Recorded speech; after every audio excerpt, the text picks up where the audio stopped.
그래서 오늘 우리에게 주실 말씀은 마가복음 11장입니다. 신약 73쪽입니다.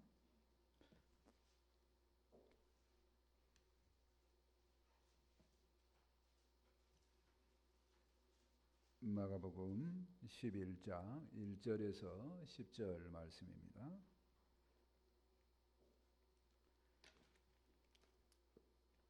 마가복음 11장 1절에서 10절까지 한 절씩 교독합니다. 그들이 예루살렘에 가까이 와서 감난산 벳바게와 베다니에 이르렀을 때 예수께서 제자들 중 둘을 보내시며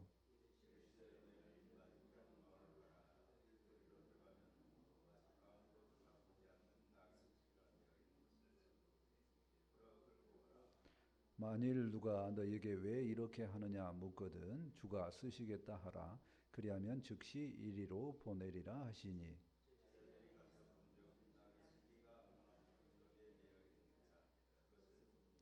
거기 서 있는 사람 중 어떤 이들이 이르되 나귀 새끼를 풀어 무엇하려 하느냐 하매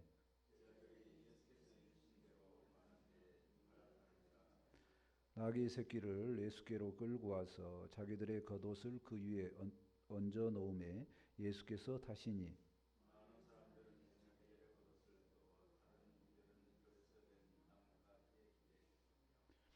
앞에서 가고 뒤에서 따르는 자들이 소리 지르며 호산나 찬송하리로다. 주의 이름으로 오시는 이여 우리 조상 다윗의 나라여 가장 높은 곳에서 호산나 하더라. 아멘. 대한민국에서 요즘에 인기 있는 사람 그러면 아무래도 이재명 대통령이 아닌가 생각을 해봅니다.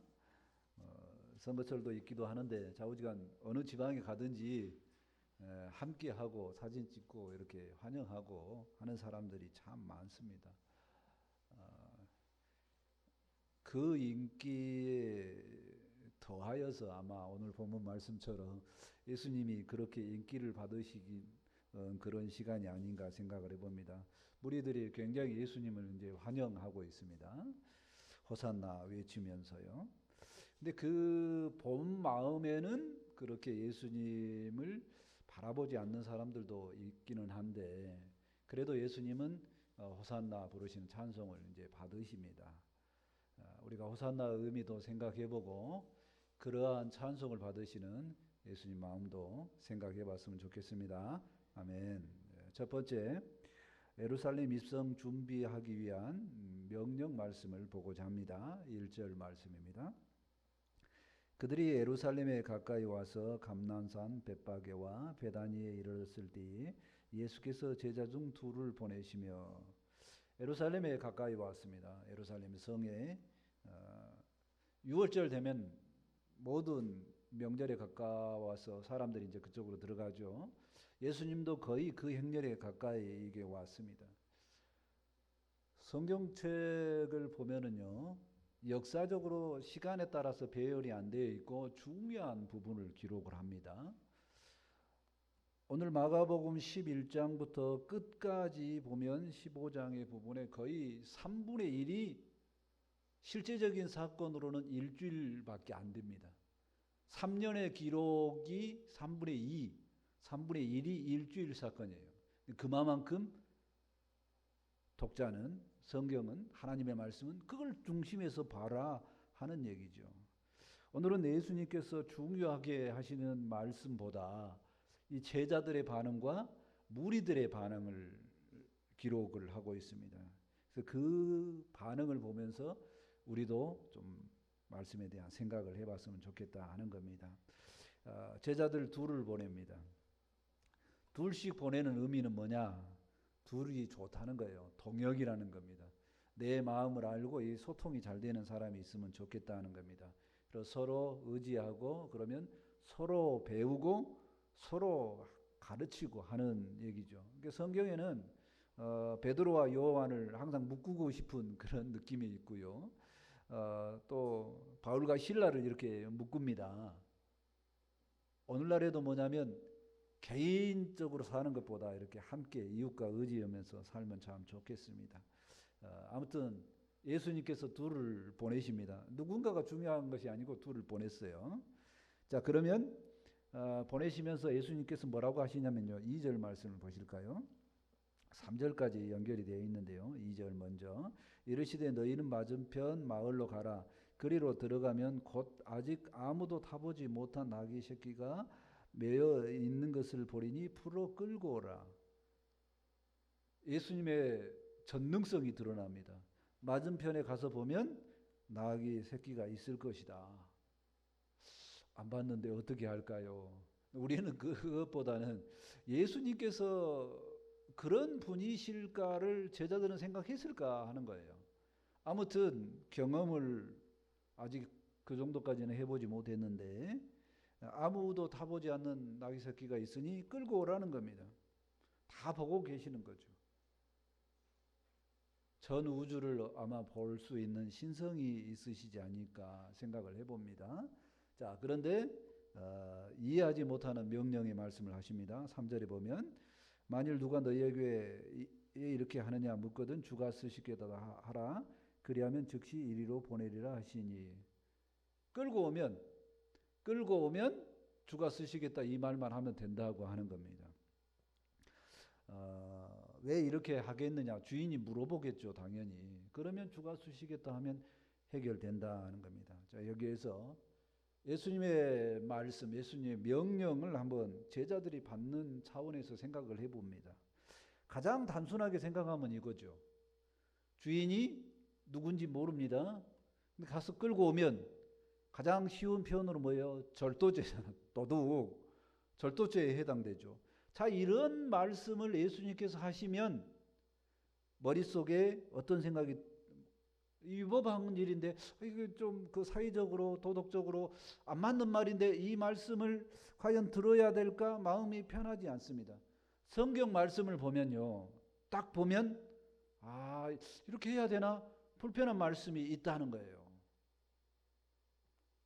자, 그 말씀을 볼 때에 반응들이 여러 가지가 나옵니다.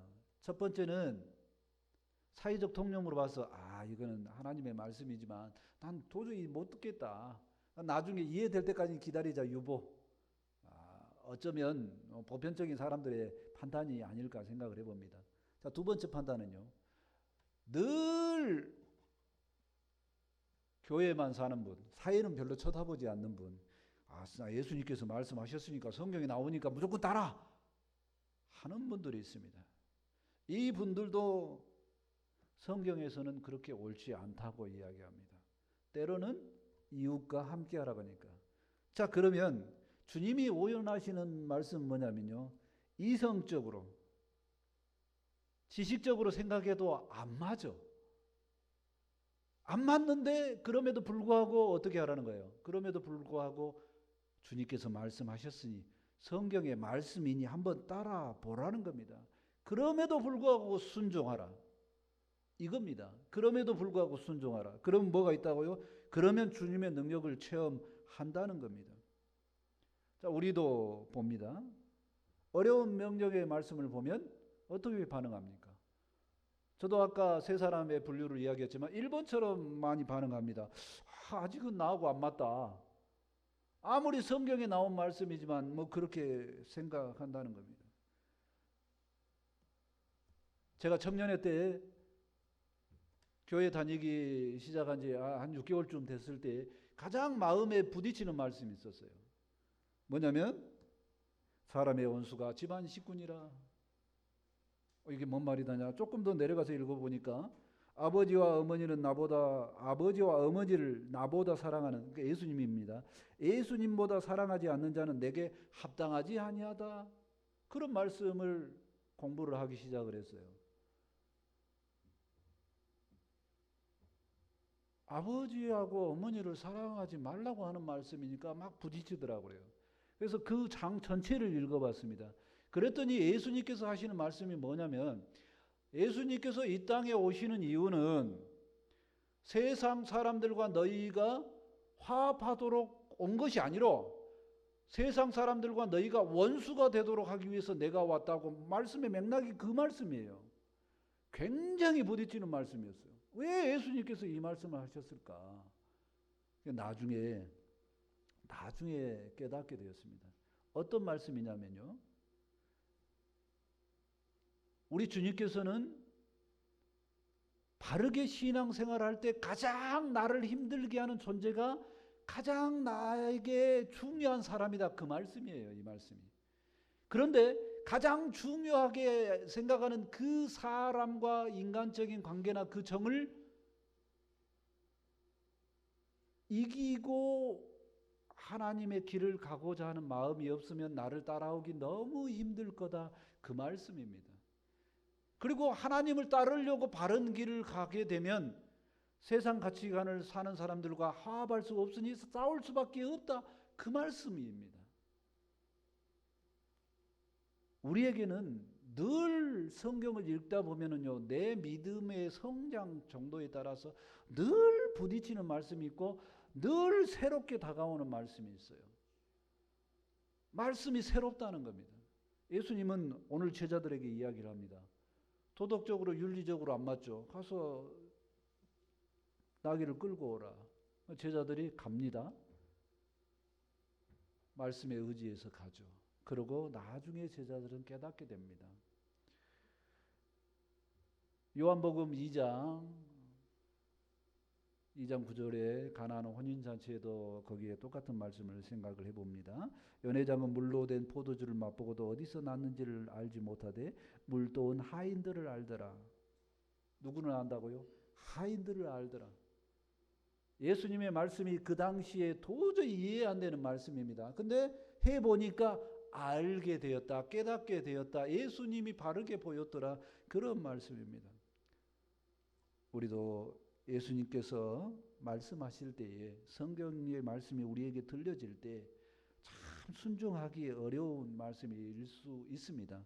그럼에도 불구하고 예수님은 그 말씀하시는 이유가 우리가 체험해보고 성장하기를 원하시면서 말씀하시는 줄 믿습니다. 아멘. 어찌하든지 말씀을 받고 성장의 계기로 삼았으면 좋겠습니다. 아멘. 자, 두 번째, 이제 제자들의 순종을 보고자 합니다. 4절 말씀입니다.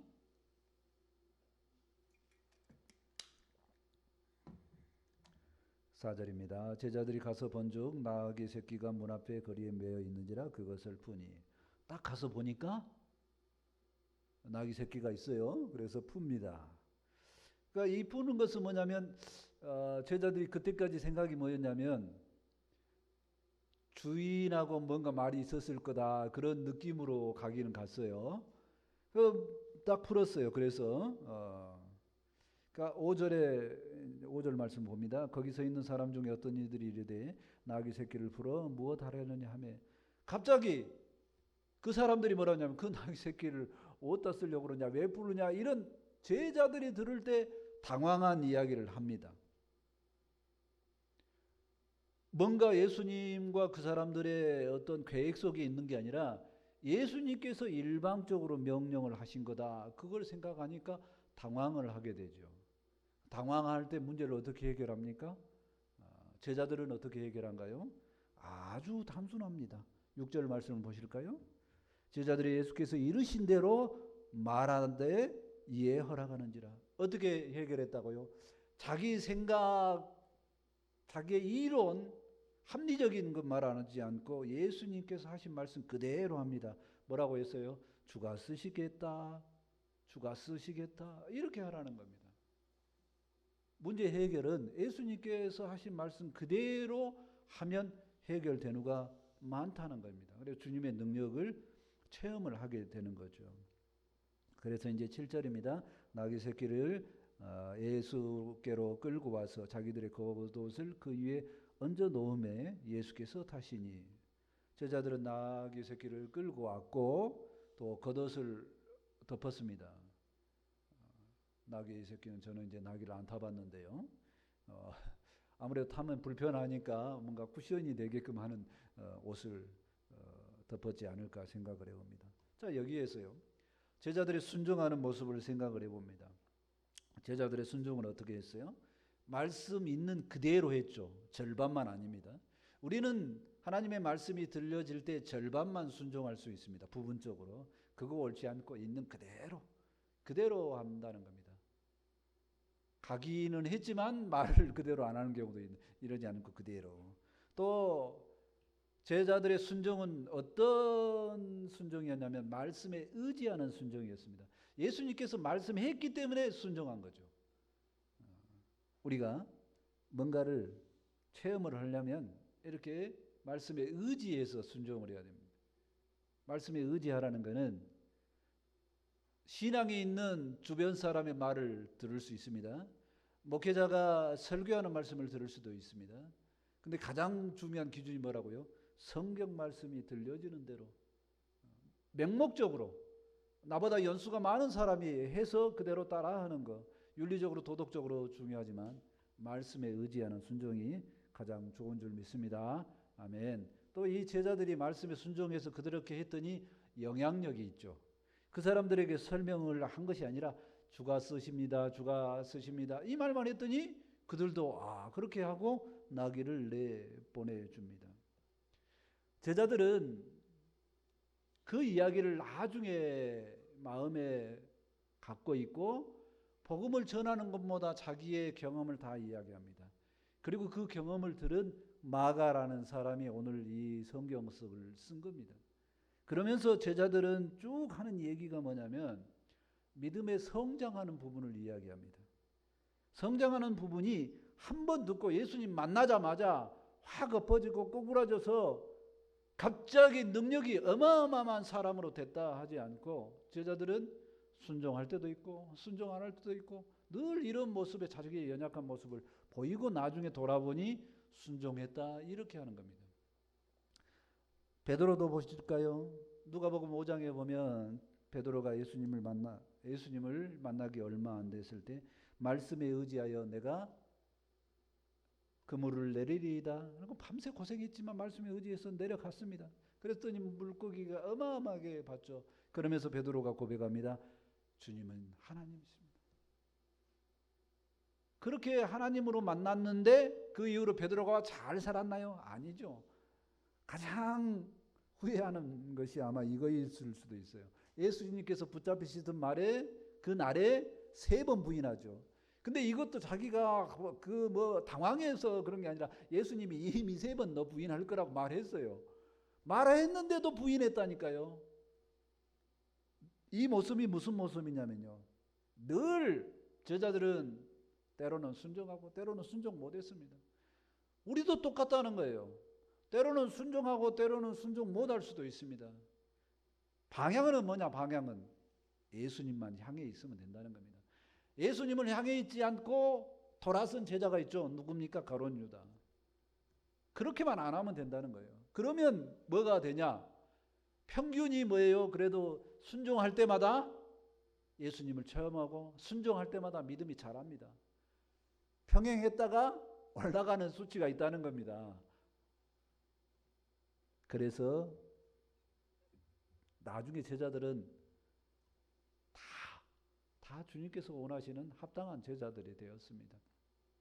우리는 어떤가요? 순종 잘 하시나요? 못합니다. 제가 장담합니다. 왜요? 우리는 인간이기 때문에, 연약하기 때문에, 타락했기 때문에. 그래서 순종할 수도 있고 불순종할 수도 있고 다양합니다. 다양하다는 얘기는 뭐냐? 2가지입니다. 개인적으로는 절대로 좌절하지 말라는 겁니다. 왜? 이 모습이 인간의 모습이니까 나 좌절하지 말라는 겁니다.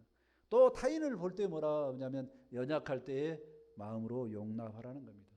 또 성경 말씀을 볼 때는 뭐라는 겁니까?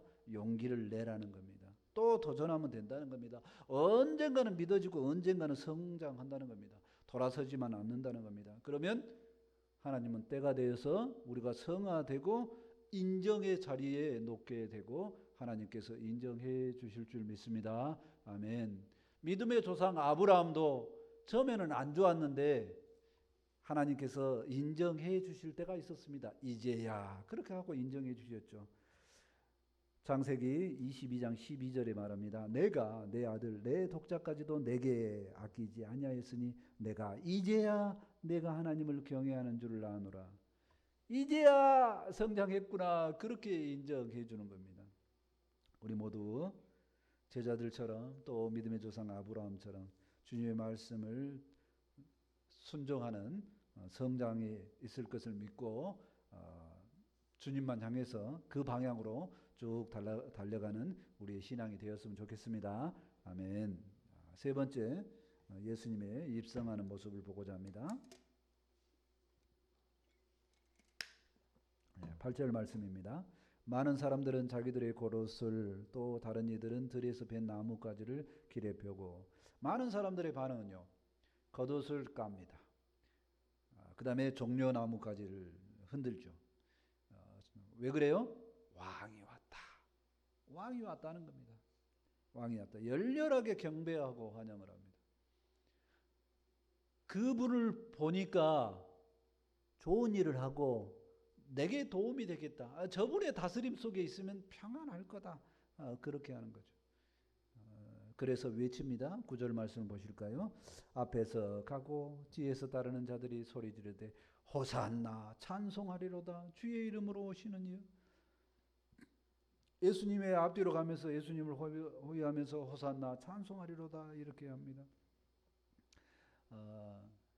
호산나라는 단어가 교회마다 그런 찬양대가 있죠. 우리 딸이 어렸을 때 호산나 호산나 그런 그 찬송 있지 않습니까? 복음성가. 그걸 듣고 나서 질문을 합니다. 아빠, 호산나 뜻이 뭐야? 그래서 저는 아무 생각 없이 찬송하라 그거지. 왜 그러냐면 호산나 찬송하리로다. 근데 그래서 그 말을 이제 번역한 걸로 이렇게 알고 쭉 살았습니다. 언제까지 쭉 살았을까요? 목회 공부하기 전까지 호산나 뜻이 그 뜻인 줄 알았어요. 그래서 제가 자세히 들여다보니까 이거더라고요.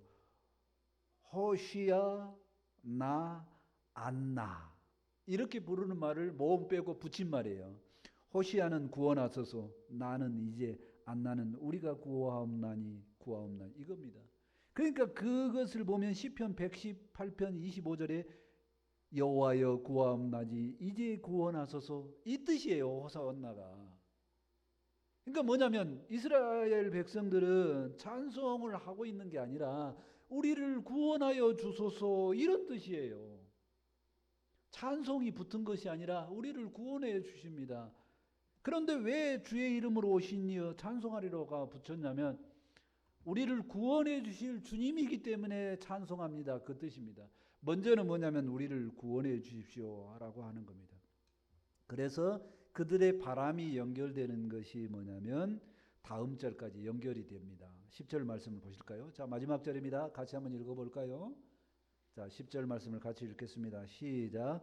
찬송하리로다 오는 우리 조상 다윗의 나라여 가장 높은 곳에서 호산나 하더라. 자, 찬송이 어디로 연결됩니까? 다윗의 나라여, 다윗의 나라로 연결됩니다. 왜 다윗의 나라냐? 이스라엘 백성들이 가장 선호하는 왕입니다. 왜 다윗의 왕이 그렇게 좋을까요? 했더니 다윗이 청년의 때에 누구를 이겨버립니까? 어마어마한 장수 골리앗을 이겨버립니다.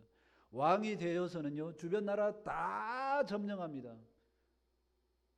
그러니까 다윗과 같은 능력 있는 왕이 일어나서 지금 로마 속국에 있는데, 오늘날 우리로 말하면 일제시대 압제에 있는데 호산나 하는 겁니다. 우리를 구원해 주소서. 못 살겠습니다. 로마 때문에. 그런 뜻이에요. 이게 호산나 뜻이라니까요. 그런데 그냥 호산나 뜻으로 멈추지 않고 뭐로 연결합니까? 다윗의 나라여, 여기로 연결합니다. 이 호산나의 마음은 강력한 왕인 주님이 우리를 구원해 주십시오라고 하는 겁니다. 자, 여기에서 호산나 찬송하면서도 간절히 원하는 그들의 무리를 보면서 예수님의 반응이 뭐가 나옵니까? 없습니다. 그냥 묵묵히 예수님은 예루살렘 성으로 입성합니다. 백성들이 마음을 알아요. 그렇게 묵묵히 들어갑니다. 자, 여기에서 예루살렘 성으로 입성하시는 예수님을 생각을 해보고자 합니다. 첫 번째, 예수님은 찬송을 받습니다. 그 찬송의 마음이 예수님이 찬송받아야 될 그 온전한 마음으로 무리들이 안 했습니다. 그래도 찬송에 받으십니다. 그겁니다. 연약한 백성들은 그렇게 찬송을 해야 되고 예수님은 찬송을 받습니다. 백성들은 고난에서 해결할 사람을 원하지만 예수님은 그것이 아니죠. 그러지만 찬송을 받으십니다. 이런 부분에서 우리가 생각을 해봐야 됩니다. 어떤 부분이냐? 그들이 바라는 오류가 있다는 겁니다. 뭐냐? 다윗과 같은 강력한 왕이 왔을 때 그럼 고난이 해결이 될까요? 하는 겁니다. 해결 안 됩니다. 해결 안 되는 가장 대표적인 것이 뭐냐? 오늘날의 가장 강력한 나라는 어디라고 생각해요? 미국이라고 생각하죠. 미국 모든 사람들이 편안하다고 합니까? 안 그래요. 그러니까 가장 강력한 왕도 우리의 문제를 해결을 못한다는 겁니다. 자, 두 번째, 메시아의 본래적 의미는 강력한 왕으로 오신 것이 아니라 우리의 가장 중요한 문제, 죄 문제하고 죽음 문제를 해결해 오신 분이 메시아인 줄 믿습니다. 아멘.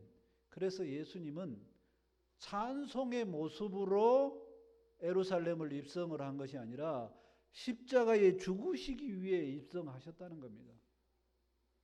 그것이 메시아의 길이었기 때문이에요. 백성들이 지금 원하는 길로 가는 것이 아니라 예수님은 하나님이 원하시는 구원의 길로 예루살렘 성에 들어가셨습니다. 우리가 원하는 예수님의 모습은 어떤 모습입니까? 예루살렘 성에 입성했다 하니, 사람을 만났다 하니, 우리를 만날 때 우리는 그 예수님을 어떤 모습으로 봐야 됩니까? 윤석열이 가고 이재명이 오니까 환영할 만한 사람들이 많습니다. 그런데 그렇게 우리나라가 강력한 나라도 되어도 고난이 해결될까요? 안 된다고 저는 생각합니다. 왜냐?